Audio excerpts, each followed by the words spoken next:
नमस्कार, मैं हूं आपके साथ में श्वेता गर्ग और आप देख रहे हैं 4 टीवी न्यूज। और वक्त चला है उत्तराखंड की खास खबरों का। खबर देहरादून से है, जहां कैबिनेट बैठक में 25 प्रस्तावों पर चर्चा की गई, जहां किसानों की आय बढ़ाने पर निर्णय लिया गया है और भंडारण की क्षमता को बढ़ाने के लिए भी निर्णय लिया गया है।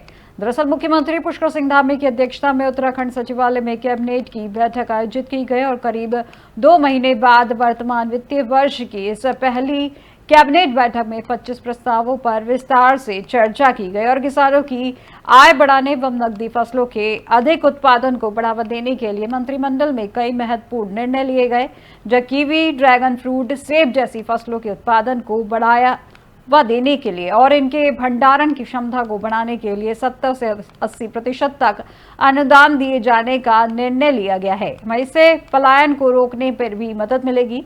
इसके साथ ही अब प्रदेश के सरकारी और अशासकीय स्कूलों में पहली से 12वीं कक्षा तक के पढ़ रहे 10 लाख छात्रों को मुफ्त कॉपियां देने के प्रस्तावों पर भी कैबिनेट ने मुहर लगा दी है और कैबिनेट बैठक के बाद सचिव मुख्यमंत्री शैलेश बगौली ने बैठक में लिए गए निर्णयों की जानकारी दी है।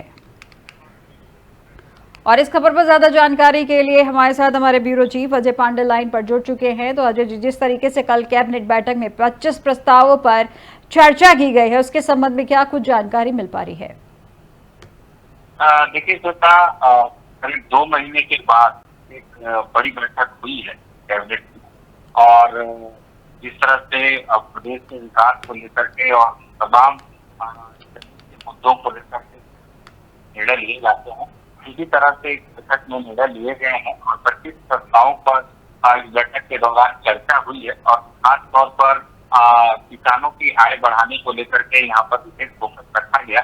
इसके अलावा शिक्षा के क्षेत्र में भी महत्वपूर्ण कदम उठाने की बात इस कैबिनेट बैठक में को लेकर के चर्चा की गई। और इसमें देखिए, जो किसानों की आय बढ़ाने को लेकर के जिस तरह से केंद्र सरकार की ओर से पहल की जा रही है, उसी तर्ज पर उत्तराखंड सरकार की ओर से भी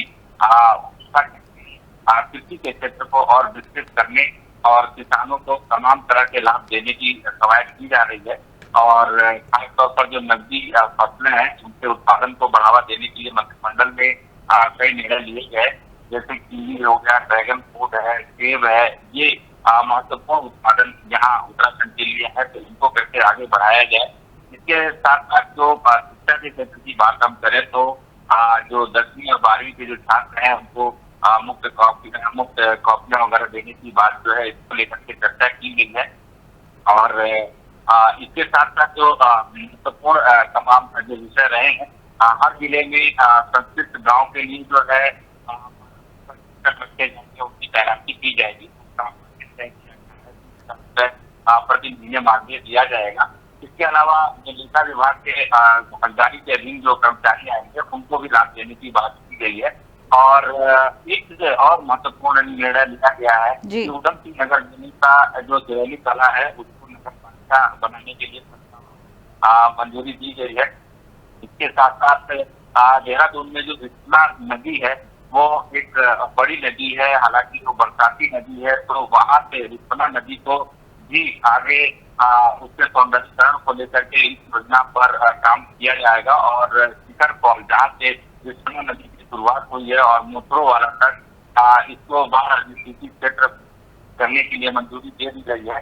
इसके अलावा सिंचाई विभाग की बात करें, सीवर सफाई, तमाम चीजों की बात करें, और आईटीडीए के ढांचे की बात करें, जो आईटीडीए के ढांचे में पदों की संख्या बढ़ाई जा रही है, ताकि वहाँ पर और कर्मचारी रखे जाए और तेजी से काम हो लेकर के।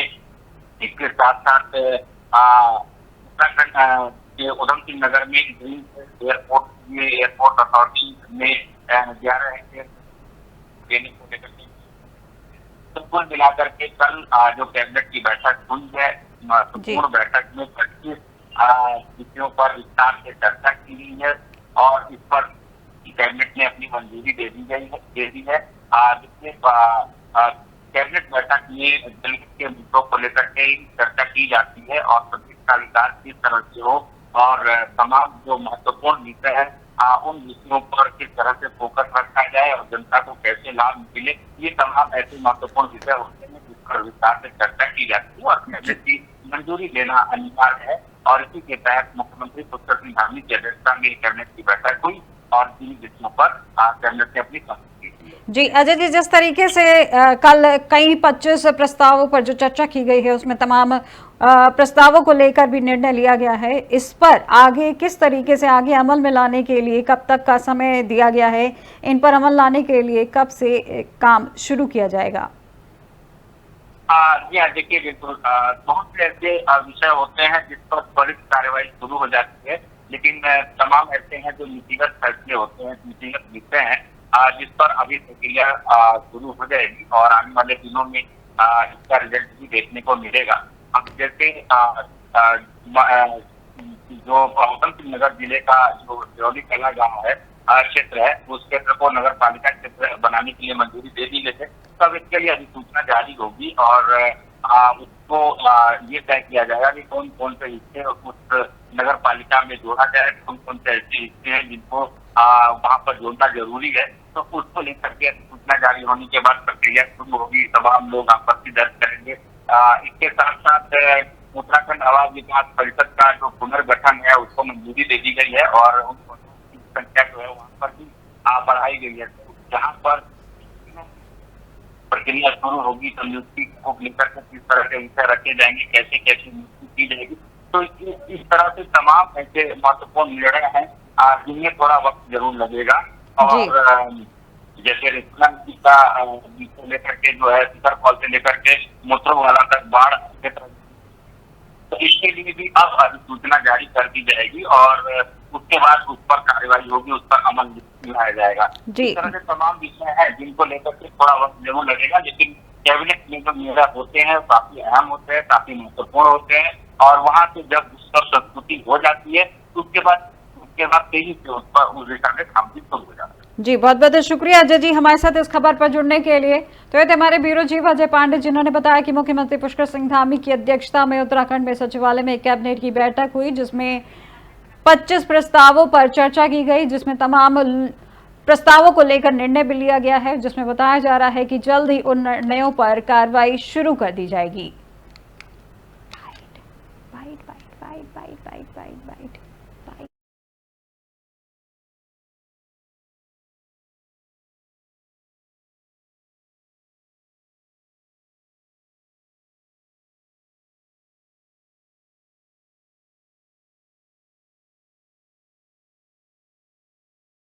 एक और नई पॉलिसी आज कृषि विभाग के माध्यम से प्रस्तुत की गई, उसको ड्रैगन फ्रूट फार्मिंग स्कीम का नाम दिया गया है,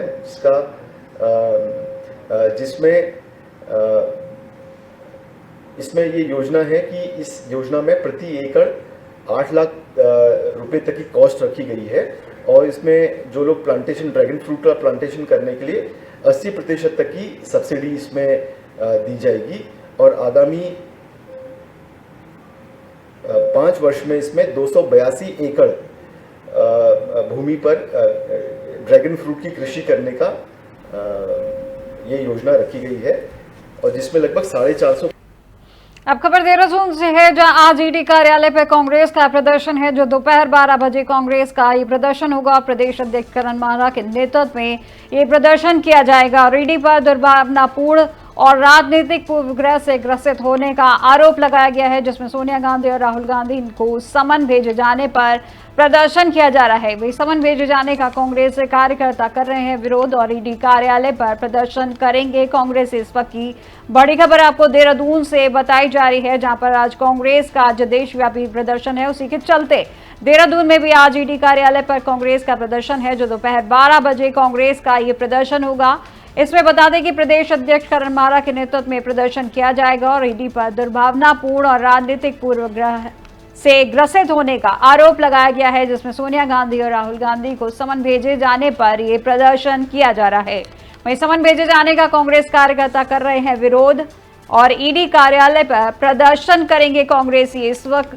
और इस खबर पर ज्यादा जानकारी के लिए हमारे साथ हमारे bureau chief Ajay Pandey line पर जुड़ चुके हैं। तो अजय जी, जिस तरीके से आज कांग्रेस का देशव्यापी जो प्रदर्शन होने जा रहा है उसके संबंध में क्या कुछ जानकारी मिल पा रही है? आखिर किस तरीके से देहरादून के जो ईडी कार्यालय के बाहर जो प्रदर्शन हो रहा है इस संबंध में क्या कुछ जानकारी है? देखिए, अभी कांग्रेस के कार्यकर्ता धीरे धीरे एकत्र हो रहे हैं कांग्रेस प्रदेश मुख्यालय में, और वहां से वो करीब 12 बजे ईडी कार्यालय पहुंचेंगे और अपना विरोध जताएंगे।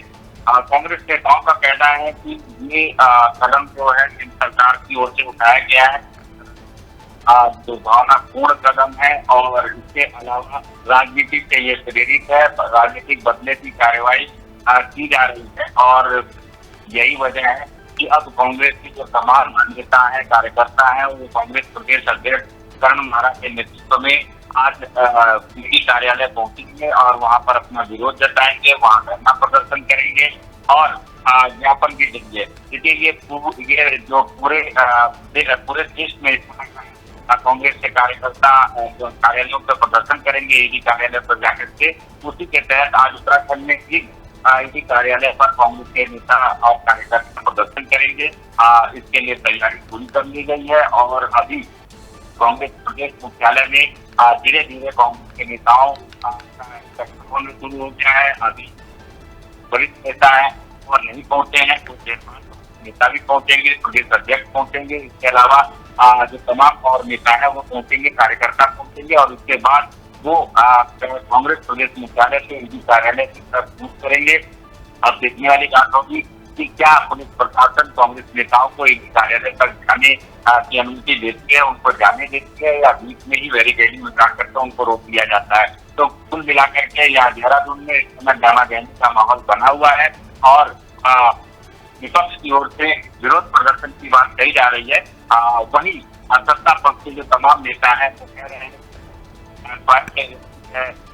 ध्यान एजेंसी है वो अपने स्तर से कार्रवाई कर रही है और इस पर विरोध करना कहीं से भी ठीक नहीं है, क्योंकि प्रक्रिया के तहत सारी चीजें हो रही हैं और कांग्रेस के नेता केवल विरोध कर रहे हैं, अपने नंबर बढ़ाने की कोशिश कर रहे हैं, क्योंकि हाईकमान के तरफ जब उनको जानकारी मिलेगी कौन से प्रदेश में कहां पर किस तरह से उनके पक्ष में लोग समर्थन में उतरे हैं, तो बस खाली इतनी बात रहेगी। लेकिन हाँ, इसका जरूर है इस समय कांग्रेस की ओर से इस बात को लेकर के नाराजगी जताई जा रही है और ये कहा जा रहा है कि ये जो कदम है ये राजनीति के खिलाफ है, दुर्भावनापूर्ण कदम है और इस तरह से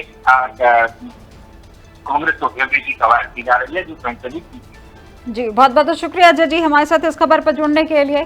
तो ये थे हमारे ब्यूरो चीफ अजय पांडे, जिन्होंने बताया कि देहरादून में आज ईडी कार्यालय पर कांग्रेस का प्रदर्शन है, जो दोपहर 12 बजे कांग्रेस का ये प्रदर्शन होगा, जिसको लेकर प्रदेश अध्यक्ष करण महारा के नेतृत्व में प्रदर्शन किया जाएगा और इसी को लेकर तमाम कार्यकर्ता और नेतागण वहां पर प्रदर्शन स्थल पर लगातार पहुंच रहे हैं। और ये बता दें कि समन भेजे जाने पर कांग्रेस कार्यकर्ता ये प्रदर्शन कर रहे हैं और ईडी कार्यालय पर प्रदर्शन करने वाले हैं कांग्रेसी।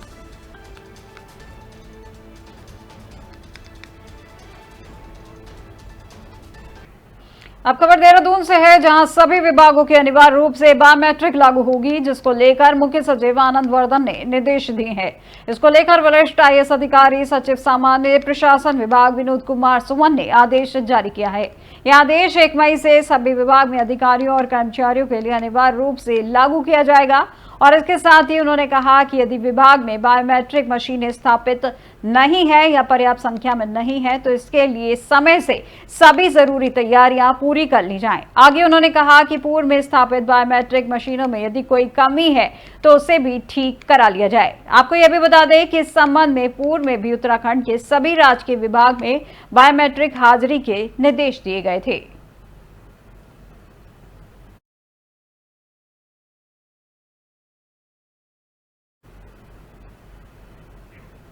अब खबर उत्तरकाशी से है, जहां एक दर्दनाक हादसे की खबर सामने आई है, जिसमें मणिकर्णिका घाट पर एक युवती गंगा नदी रील बनाने जा रही थी, तभी उसका पैर फिसल गया और वह नदी में गिर गई। वह तेज बहाव में बहने से युवती की मौके पर ही डूबकर मौत हो गई। बताया जा रहा है कि यह युवती सोशल मीडिया के लिए वीडियो बना रही थी। हादसे की सूचना मिलते ही मौके पर पहुंची स्थानीय पुलिस और आपदा राहत दल ने सर्च ऑपरेशन चलाया, लेकिन तब तक वह बहुत देर हो चुकी थी और यह घटना एक बार फिर सोशल मीडिया के लिए जान जोखिम में डालने के चलने पर सवाल खड़े करती है।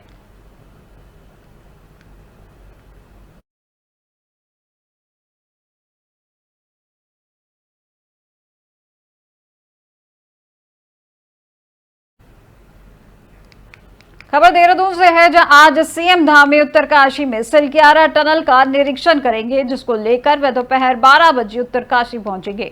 वहीं टनल के निकट नवनिर्मित बाबा बौखनाथ मंदिर में प्राण प्रतिष्ठा कार्यक्रम में भी सीएम धामी मौजूद रहेंगे। इसके साथ ही टनल के ब्रेक थ्रू के अवसर पर आयोजित कार्यक्रम में भी मुख्यमंत्री धामी शामिल होंगे। वहीं टनल को लेकर बताया जा रहा है कि यह सिलक्यारा टनल 4.5 किलोमीटर लंबी है, जो चार धाम यात्रा के लिए अहम होगी। और इसके बाद दोपहर 3:55 पर ऋषिकेश कर्णप्रयाग रेल परियोजना की सुरंग नंबर T8 और T8M के ब्रेक थ्रू कार्यक्रम में भी सीएम धामी शामिल होंगे। और इस खबर पर ज्यादा जानकारी के लिए हमारे साथ हमारे bureau chief Ajay Pandey line पर जुड़ चुके हैं। तो अजय जी, जिस तरीके से आज 4.5 किलोमीटर लंबी सिलक्यारा टनल के लेकर आज सीएम धामी पहुंचने वाले हैं और वहां पे आयोजित कार्यक्रम में भाग लेने वाले हैं, उसके संबंध में क्या कुछ जानकारी मिल पा रही है? देखिए श्वेता, आज उत्तरकाशी के लिए महत्वपूर्ण दिन है, उत्तराखंड के लिए महत्वपूर्ण दिन है, क्योंकि चार धाम यात्रा में जो तमाम तीर्थयात्री आते हैं उनको काफी राहत मिलेगी इस सुरंग के पूरे होने से, इस सुरंग से खुलने से।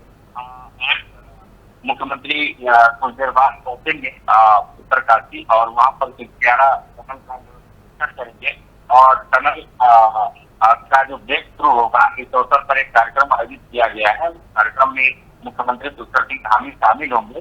4.5 किलोमीटर लंबी ये सिलक्यारा टनल है और देखिए क्योंकि सबको ये पता है सिलक्यारा टनल के बारे में, क्योंकि करीब 1.25 साल पहले एक दुर्घटना भी हुई थी। टनल के निर्माण कार्य के दौरान 41 मजदूर जो है टनल में 17 दिन फंसे रहे। काफी मुश्किलों भरा समय था उस वक्त और काफी मेहनत और प्रयास के बाद वो सारे मजदूर सकुशल बाहर निकले थे। लोगों ने प्रार्थना भी की थी और काफी लोगों की तरफ से जो प्रार्थना रही, लोगों की तरफ से जो दुआएं रही, वो कामयाब भी हुई और सभी लोग सुरक्षित बाहर निकले।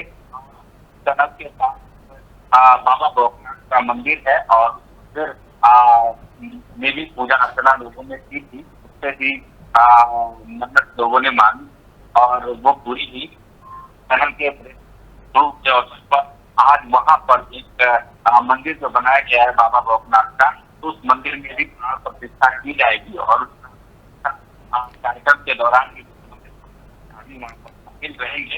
देखिए, उत्तराखंड आस्था और भरोसा विश्वास का एक प्रतीक जगह है। यहाँ पर भारी तादाद के लोग एक बड़ी आस्था के साथ, भरोसे के साथ, विश्वास के साथ आते हैं और चार धाम में यात्रा करते हैं। यहाँ पर तमाम मंदिर है, तमाम जगह है जहाँ श्रद्धा और आस्था के साथ लोग आना चाहते हैं। जी अजय जी, जिस तरीके से जैसे ये 4.5 किलोमीटर की जो लंबी सिलक्यारा टनल ये जो बताई जा रही है और काफी महत्वपूर्ण बताई जा रही है चार धाम यात्रा को लेकर, आखिर किस तरीके से ये सिलक्यारा टनल चार धाम यात्रा में अपनी महत्वपूर्ण भूमिका निभाएगी? देखिए, क्योंकि यमुनोत्री धाम से लोग दर्शन करने के लिए आते हैं तो उनके लिए काफी महत्वपूर्ण रहेगा और लंबी ये जो टनल है इससे जो दूरी है वो काफी कम हो जाएगी चारधाम यात्रियों के लिए और उसके साथ साथ जो आवागमन के लिए भी जो लोग आते हैं, जो स्थानीय लोग हैं, उनके लिए बड़ी बात है। करीब 50-60 किलोमीटर का जो दूरी है वो कम हो रही है यात्रा के दौरान, तो ऐसे में काफी महत्वपूर्ण टनल है और काफी प्रयासों के बाद इस टनल का जो निर्माण का महत्वपूर्ण अवसर है और वहाँ पर शामिल रहेंगे बाबा बौखनाथ जी। बहुत बहुत शुक्रिया अजय जी हमारे साथ इस खबर पर जुड़ने के लिए। तो इतने हमारे ब्यूरो चीफ अजय पांडे जिन्होंने बताया कि किस तरीके से आज देहरादून में आज सीएम धामी सिलक्यारा टनल का निरीक्षण करेंगे, जिसको लेकर वे दोपहर 12 बजे उत्तरकाशी पहुंचेंगे और वहीं टनल के निकट नवनिर्मित बाबा बौखनाथ मंदिर में प्राण प्रतिष्ठा कार्यक्रम में भी सीएम धामी मौजूद रहेंगे। और इस टनल को लेकर यह भी बताया जा रहा है कि यह टनल चार धाम यात्रा के लिए काफी महत्वपूर्ण है, क्योंकि इससे चार धाम यात्रा करने वालों को काफी सुविधा मिलेगी। मसूरी में मंगलवार का दिन देशभक्ति और अनुशासन के रंग में रंगा नजर आया, जब राष्ट्रीय स्वयंसेवक संघ के स्वयंसेवकों द्वारा एक विशाल और भव्य पथ संचलन का आयोजन किया गया। इस कार्यक्रम ने नगरवासियों को देशभक्ति, एकता और सेवा भावना से ओतप्रोत कर दिया। वहीं पथ संचलन का शुभारंभ मसूरी लंढौर गुरुद्वारा चौक सुबह से हुआ, जो संपूर्ण गणवेश में सजे हुए सैकड़ों स्वयंसेवक ने घोष वादन और घोष गान के साथ पथ संचलन की शुरुआत की और संचलन नगर के प्रमुख मार्गों घंटाघर चौक, माल रोड, झूलाघर होते हुए लाइब्रेरी चौक पहुंचा, जहां स्वयंसेवकों की समान चाल, घोष की मधुर ध्वनि और उनके मुख से निकलते राष्ट्रभक्ति से उत्पोत नारों ने पूरे माहौल को देशभक्ति से सराबोर कर दिया। जैसे ही संचलन नगर मुख्य बाजारों से गुजरा, वहां स्थानीय नागरिकों, व्यापारियों और पर्यटकों ने ताली बजाकर व पुष्प वर्षा कर स्वागत किया गया। बच्चों और युवाओं में विशेष उत्साह देखा गया, जब स्वयंसेवक संघ के वरिष्ठ कार्यकर्ता मनोज रयाल ने बताया कि पथ संचलन का मुख्य उद्देश्य युवाओं में अनुशासन, शारीरिक फिटनेस, आत्मविश्वास और राष्ट्र सेवा के प्रति भावना को जागृत करना था। डेंगू एवं चिकनगुनिया जैसे घातक संक्रामक रोगों की रोकथाम के लिए उत्तराखंड स्वास्थ्य विभाग ने एक ठोस और समग्र कार्य योजना लागू कर दी है। अब तक राजधानी देहरादून में 15 मरीजों में डेंगू की पुष्टि हो चुकी है, जहां गर्मी और बरसात के मौसम में डेंगू व चिकनगुनिया फैलने की संभावना अधिक रहती है और इसी को ध्यान में रखते हुए राज्य के सभी जिलों में इन रोगों से निपटने के लिए अंतर विभागीय समन्वय, सक्रिय चिकित्सा व्यवस्थाएं, जन जागरूकता, निगरानी और फील्ड एक्शन के लिए व्यापक दिशा निर्देश जारी किए गए हैं। और इस संपूर्ण अभियान में नगर निगम, स्वास्थ्य विभाग, जल निगम, शिक्षा विभाग, ग्राम्य विकास, सूचना एवं जनसंपर्क विभाग सहित कई विभागों की सक्रिय भागीदारी सुनिश्चित की जा रही है। और स्वास्थ्य सचिव डॉक्टर आर राजेश कुमार ने बताया कि मुख्यमंत्री पुष्कर सिंह धामी व स्वास्थ्य मंत्री डॉक्टर धन सिंह रावत के दिशा निर्देश पर स्वास्थ्य विभाग सहित सभी विभाग को अलर्ट कर दिया गया है और विस्तृत गाइडलाइन जारी कर दी गई है। वहीं स्वास्थ्य सचिव ने आम जनता से अपील करते हुए कहा कि डेंगू चिकनगुनिया से जंग में हर नागरिक की भागीदारी जरूरी है। और हम लोगों ने एसओपी जारी कर दी है डिस्ट्रिक्ट एडमिनिस्ट्रेशन को भी और नगर निगम को भी।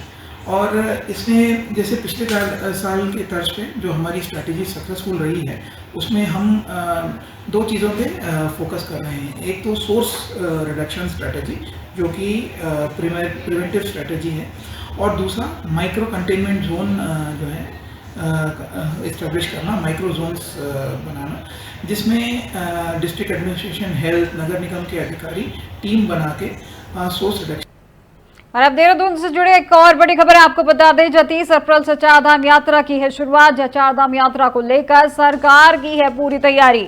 मुख्यमंत्री यात्रा की कर रहे हैं मॉनिटरिंग, जहां गढ़वाल मंडल विकास निगम भी तैयार। इस वक्त की बड़ी खबर आपको देहरादून से बताई जा रही है, जहां 30 अप्रैल से चारधाम यात्रा की शुरुआत हो रही है, जिसमें चारधाम यात्रा को लेकर सरकार की पूरी तैयारी है, जिसमें मुख्यमंत्री यात्रा की कर रहे हैं मॉनिटरिंग और गढ़वाल मंडल विकास निगम भी चारधाम यात्रा को लेकर तैयार है।